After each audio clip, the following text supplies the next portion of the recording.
Estudo dos principais biomas brasileiros.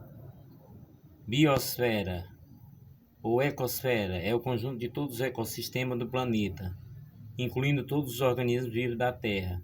Interage com o ambiente físico como um todo. Principais biomas brasileiros. Floresta amazônica. Bem, o que vamos estar colocando para vocês são algumas vegetações aí na imagem. Preste atenção nas definições. Floresta amazônica é uma típica floresta tropical, também denominada ileia, do grego ulaia, floresta. Pelo botânico alemão Alexander von Humboldt, que viveu de 1769 a 1859, localiza-se na região norte do Brasil, ocupando os estados do Acre, Amazonas, Pará, Rondônia, Tocantins, Amapá e Roraima, a parte norte de Mato Grosso e Goiás, além da parte oeste do Maranhão. Muito importante nessas nossas explanações que você esteja com o mapa do Brasil, nos dirigindo para o norte, onde está a floresta amazônica. Nós vamos ter como destaque a floresta amazônica, o Cerrado, floresta de araucária, campos, floresta atlântica, zona dos cocais, caatinga e pantanal. Biótopo é o menor ambiente natural a ser considerado, onde se encontram condições favoráveis à vida, correspondente ao local limitado de sobrevivência de uma determinada espécie. Biomas são ambientes em que se subdivide cada biócoro, cada um dos ecossistemas da biosfera, que ocorre em várias partes do planeta e apresenta aspectos distintos entre si, como floresta de coníferas, floresta temperada, desfina, floresta tropical, ecossistema que abriga uma comunidade clímax. Portanto, um dos principais biomas brasileiros é a floresta amazônica. Pouca luz penetra até o solo da floresta, onde os decompositores degradam rapidamente as folhas, caules e corpos de animais. Entretanto, seu solo é pobre em nutrientes graças à rápida degradação e ao reaproveitamento da matéria orgânica simplificada que nela se deposita. No solo, a sombra das árvores e dispõe de muito calor e umidade o ano todo, as bactérias e fungos reproduzem-se rapidamente. A densa cobertura vegetal contribui para ampliar o impacto das chuvas, diminuindo seu efeito erosivo, consequentemente, carreamento dos minerais, lixiviação. A floresta amazônica apresenta grande biodiversidade vegetal, com cerca de 20 mil espécies de angiospermas. Entre os vegetais típicos inclui-se o cacau, xixá, cupuaçu, guaraná, jatobá, saranduba, mogno e a cerejeira, que fornecem madeira utilizada na construção de móveis e de casa. Entre as árvores de grande porte da ileia amazônica destaca-se a castanheira do Pará, cujo tronco pode atingir até 3 metros de diâmetro e 50 metros de altura. Muitos gêneros de árvores, como virola e petocarpos, apresentam raízes tabulares que fornecem maior apoio ao tronco. Uma das árvores mais conhecidas da região amazônica é a seringueira, que pode atingir até 30 metros de altura, com tronco de mais de 1 metro de diâmetro, e de tronco de seringueira que se extrai o látex, a partir do qual é fabricada a borracha natural. Embora a borracha sintética venha sendo cada vez mais utilizada, a exploração da borracha natural ainda é muito importante para a economia da região amazônica, além de plantas medicinais, como o curare, potente analgésico, e o quinino, remédio contra a malária. A floresta amazônica apresenta diversos estratos ou andares, formados pelas copas das árvores. O estrato herbáceo é constituído por plantas de pequeno porte que vivem em condições de baixa luminosidade. No segundo estrato encontram-se arbustos e pequenas palmeiras. O último estrato é de lianas, constituído por epífitas, bromélias, orquídeas, musgas e samambaias, e trepadeiras, filodendros. Cada estrato apresenta microclimas e faunas próprias. As florestas tropicais estão em processo sistemático de destruição, o que promove drástica redução dessas plantas, com a retirada da vegetação nativa. A fim da camada de humus, cerca de 30 cm de espessura, pode garantir o renascimento rápido de uma vegetação natural de novo porte, formado por embaúbas e arbustos. A população humana tornou a prática agrícola tropical, desbravamento e cultivo a curto prazo, gradualmente destrutiva, pelo fato de ser realizada em grande escala com o crescimento de pastos ou mesmo plantações de milho e cana-de-açúcar. Entretanto, essa camada de humus provavelmente se esgotará em poucos anos, portanto não haverá reposição do detrito orgânico. Além disso, retirando-se a densa cobertura vegetal, as chuvas quase contínuas da Amazônia atingirão diretamente o solo, acelerando muito o processo de lixiviação. Assim, os nutrientes do solo e os sedimentos desagregados são transportados em forma de areia para depressões e rios, entulhando-os. As queimadas realizadas para transformar a área em pasto ou lavoura matam os micro-organismos do solo e destroem a matéria orgânica presente na sua camada mais superficial. Lentamente o solo se tornará nu e cada vez mais arenoso, o que compromete uma sucessão secundária, levando ao restabelecimento da mesma comunidade do clima anterior. Dificilmente a região se transformaria em um deserto total, porquanto os ventos alísios oriundos do oceano são capazes de garantir a umidade necessária para algumas formas de vegetação, mas de qualquer maneira o ecossistema estaria destruído. Na floresta amazônica encontram-se mamíferos, primatas, guariba, macaco de cheiro barrigudo, carnívoros, onça-pintadas, coati, jaguaritica, tamanduás que ingere cupins, preguiça que ingere brotos de embaúba, esquilos, veados, porco do mato e mamíferos aquáticos, peixe-boi, boto, lontra e ariranha. Frutas e cupins são alimentos principais para muitos animais da floresta. O motivo de as aves serem muitas vezes abundantes é a quantidade de espécies herbívoras, tais como os fungívoros, periquitos, tucanos, insetos espetacularmente brilhantes ocupam a área mais aberta. A maioria dos animais da floresta é pouco visível, muitos deles sendo noturnos. Além do assoreamento dos rios e do desmatamento para ceder espaço à agricultura, pecuária, extração de madeira e minérios, ocorre a caça predatória e a contaminação dos rios por mercúrio dos garimpos. As usinas hidrelétricas comprometem a biodiversidade, principalmente quando são construídas grandes represas que inundam extensas áreas das florestas. Problemas da Amazônia. A preservação da Amazônia é de interesse mundial, porquanto abriga a maior biodiversidade do planeta. Além disso, a destruição da floresta tropical aumenta o aquecimento global do planeta, através do efeito estufa, e provoca outras alterações climáticas. A coleta de produtos vegetais como babaçu, açaí, cacau, guaraná, castanha do Pará deve ser realizada nas reservas extrativistas delimitadas. A extração da madeira deve ser feita de forma controlada e restrita, com rodízio e plantando-se novas árvores. Quanto às grandes hidrelétricas, é preferível suprir a necessidade energética com a construção de numerosas usinas pequenas, distribuídas segundo o planejamento menos agressivo, cujos danos possam ser absorvidos pelo ecossistema. Cerrado. O bioma denominado Cerrado cobre parte do estado de Mato Grosso do Sul, Maranhão, Minas Gerais e quase todo o estado de Goiás e Tocantins. Aparece também em São Paulo e no Paraná, considerando ainda as zonas esparsas do Norte, Nordeste e Sul. A extensão do Cerrado atinge cerca de 2 milhões de quilômetros quadrados, aproximadamente 25% do território nacional. A vegetação do Cerrado constitui-se de árvores esparsas em torno de 5 metros de altura, com troncos tortuosos ou retorcidos, casca grossa, folha espessa, com superfície brilhante e muitas vezes recoberta por pelos, vento, levado um aparente xenofismo. Por causa disso, acredita-se que o fator limitado dessa região fosse água. Comumente, com raízes longas, algumas com 18 metros de comprimento, atinge reserva de água subterrânea encontrada mesmo nas estações secas a partir de 2 metros de profundidade.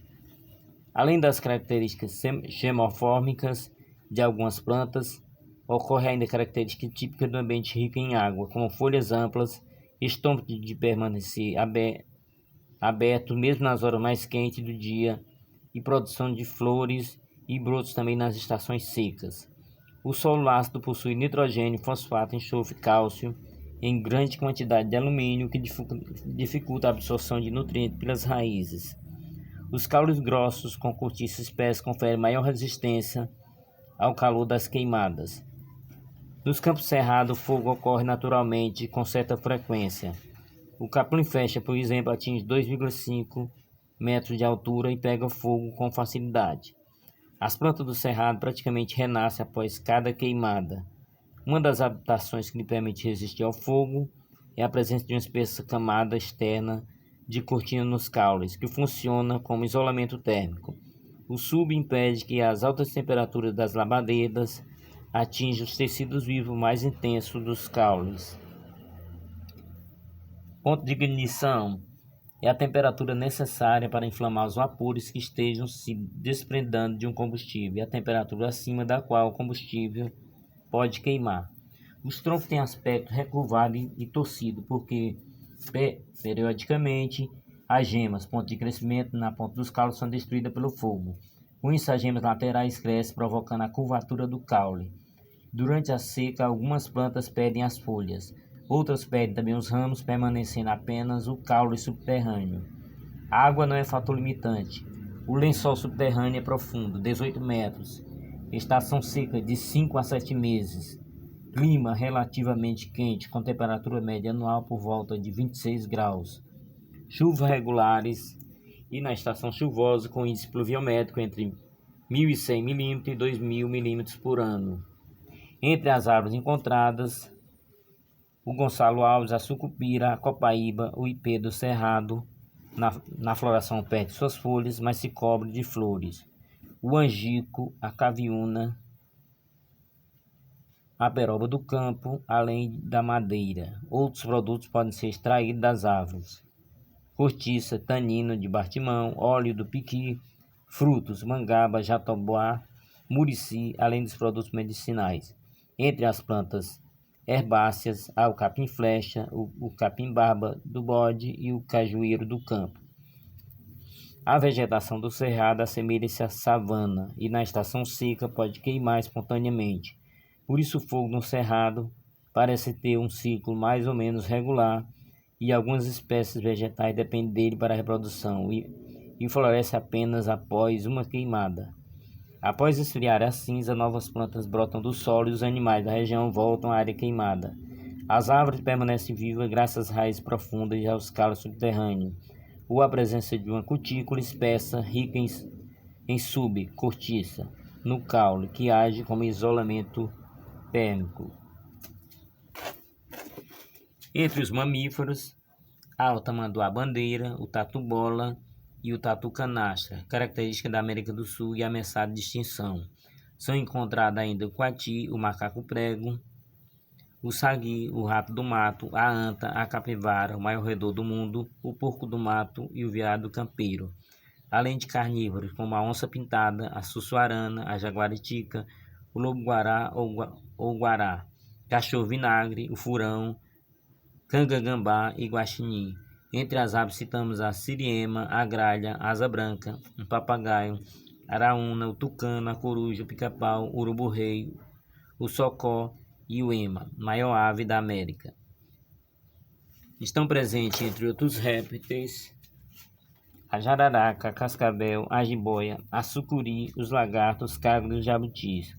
Completando a fauna, encontram-se ainda várias espécies de vertebrados, muitas das quais fazem parte da dieta dos animais onívoros, comedores de fruta, folha e de outros animais. É notável a presença de cupins, termitas que servem de alimento ao tamanduá e que constroem casas em forma de pequenas elevações de terra. A destruição do cerrado.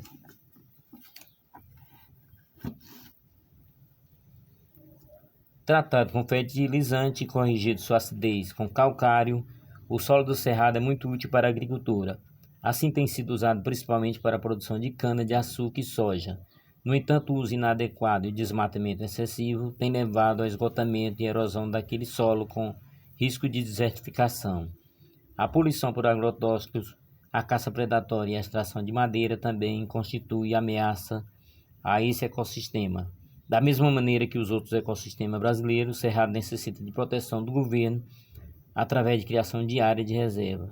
Já temos algumas, como o Parque Nacional das Emas, em Goiás, mas ainda não é o suficiente. Agora preste atenção no tema da caatinga. A palavra caatinga, de origem tupi, significa mata clara branca. No período da seca, a caatinga não tem folhas, seu aspecto é esbranquiçado. A mata apresenta-se verde apenas no inverno, quando ocorre chuva de curta duração. Na caatinga, a vegetação está adaptada ao clima seco, xerófitas, sendo comum a família dos cactáceos. Os vegetais tópicos incluem xique-xique, umbu, pau-ferro, juazeiro, barriguda, coroa de frade, fracheiro, catingueiro, palmatória, jericó, maçambira, pequenas plantas como quipá, plantas grandes e arborescentes como mandacaru, como fruto comestível e aproveitado para alimentar o gado na época da seca. Na floresta da caatinga destaca-se também a maniçoba, produto de borracha, mameleira, etc. Abaraúna, pau-ferro, sabiá e aroeira são exemplos de boa madeira encontrada na caatinga. O oiticico e juazeiro caracterizam por não perderem suas duras folhas na época das secas. O umbuzeiro possui tubérculos aquosos nas raízes que afloram do solo. A barriguda armazena água no interior do caule, fazendo-o engrossar. As plantas da caatinga apresentam adaptações à falta de água, perdem as folhas na época da seca, possuem raízes bem desenvolvidas, possuem um rápido mecanismo de abertura e fechamento do estômago, acontece de modo mais rápido do que nas vegetações locais úmidas, redução de folhas que transformadas assumem forma de espinhos, acumulam água nas folhas, raízes e caulos. A fauna da caatinga inclui mamíferos como o sagui do Nordeste, macaco brego, tatu-peba, o mocó, pequeno roedor, o gambá e o preá, o caititu, o veado catingueiro, etc. Entre as árvores inclui-se o carcará e a gralha canção. A ariranha azul é uma das aves mais ameaçadas de extinção no mundo, uma vez que sua população é de menos de 100 indivíduos. Há também répteis como o calango, a jiboia e a cascavel. Ocorre também anfíbios como o sapo cururu.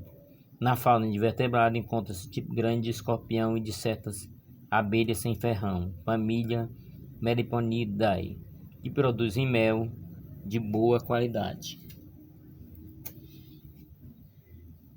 Trata-se de uma zona quente e seca, de clima semiárido, com baixo índice pluviométrico, chuvas escassas com 300 a 800 mm ao ano e estações de seca prolongada mais de 7 meses por ano, que provoca o esgotamento da maioria dos rios. A destruição da caatinga é o assunto que vamos entrar em pauta.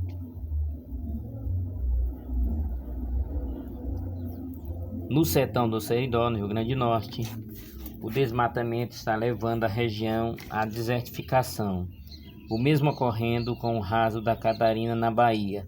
Assim, esse ecossistema transforma-se em um grande deserto, caso medidas governamentais não sejam tomadas no sentido de preservar a vegetação natural ainda restante.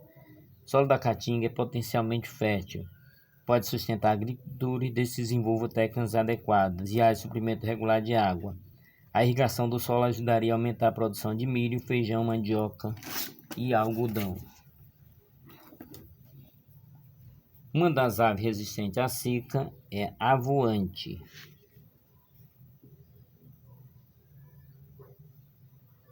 A voante desempenha perfil social importante em virtude de fornecer alimento proteico de alta qualidade, principalmente por ocasião de seca periódicas. Floresta pluvial costeira ou floresta atlântica. O bioma denomina-se Oresta pluvial costeira ou Oresta atlântica. Floresta pluvial costeira ou Floresta Atlântica situa-se nas montanhas e planícies costeiras, desde o Rio Grande do Norte até o Rio Grande do Sul. Portanto, toda a parte atlântica seria a Mata Atlântica. Mata Atlântica, também conhecida como floresta costeira, estende-se ao longo de toda a costa brasileira, acompanhando a cadeia de montanhas aí existente. Vai do Rio Grande do Norte até o Rio Grande do Sul. Vegetação exuberante, árvores altas, estratificadas, com árvores que chegam a 20 ou 30 metros de altura, sendo que o jetiquibá rosa pode atingir 40 metros de altura e 4 metros de diâmetro. Ocorre também o pau-brasil, jacarandá, palmito, jambo, paineira, figueira, caviúna, jatobá, embaúba, grande variedade de pradeiras. Na Mata Atlântica vivem diversos mamíferos, muito ameaçados de extinção, entre eles marsupiais como o gambá e o cuíca de água, primatas como o muriqui, o mico-leão dourado no Rio de Janeiro, o sagui preto em São Paulo e o macaco prego. Encontra ainda o guaxinim, mão pelado, o coati, a onça pintada, o gato do mato, o cachorro vinagre, a sussuarana, o caxinguelê, a cutia, o ouriço cacheiro, o porco do mato, o tatu, a paca, o tamanduá-mirim, a capivara, a anta e a preguiça. Entre as aves podemos citar o macaco, o inhambu, o pato selvagem, gaviões, butua, saracura, tiçangue, sanhaço, araponga, conhecido como a voz da Mata Atlântica, e muitas espécies de beija-flor. Os restos são apresentados pelos teius, um lagarto que pode ultrapassar 1 metro de comprimento, calangos, lagartixas, cágados, jabutis, jararacas, cobras, corais, sururu e jiboia. A região é úmida em função dos ventos que sopram do mar. A destruição da Mata Atlântica. Desde o início da colonização, a Mata Atlântica foi o ecossistema brasileiro que mais sofreu com a ação do homem. A extração do pau-brasil, usada como fonte de corante vermelho para tecido, o ciclo da cana-de-açúcar e do café, a mineração e extração das madeiras nobres, a pecuária, a caça predatória e a ocupação de cidades foram os principais fatores de devastação ecológica dessa região.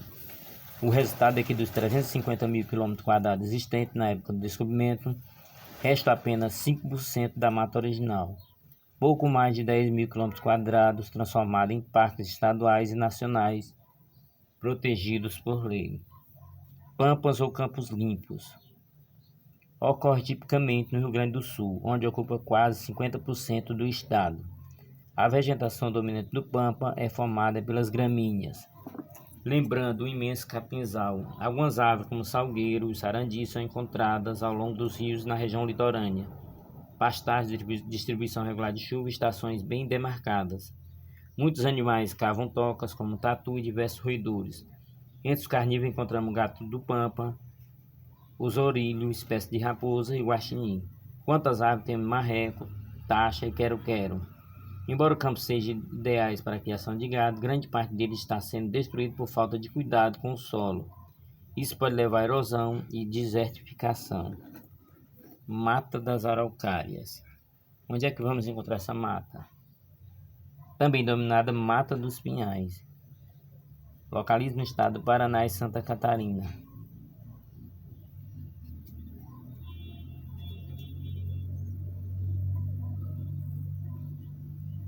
Nas matas de araucária, a espécie dominante é o pinheiro do Paraná.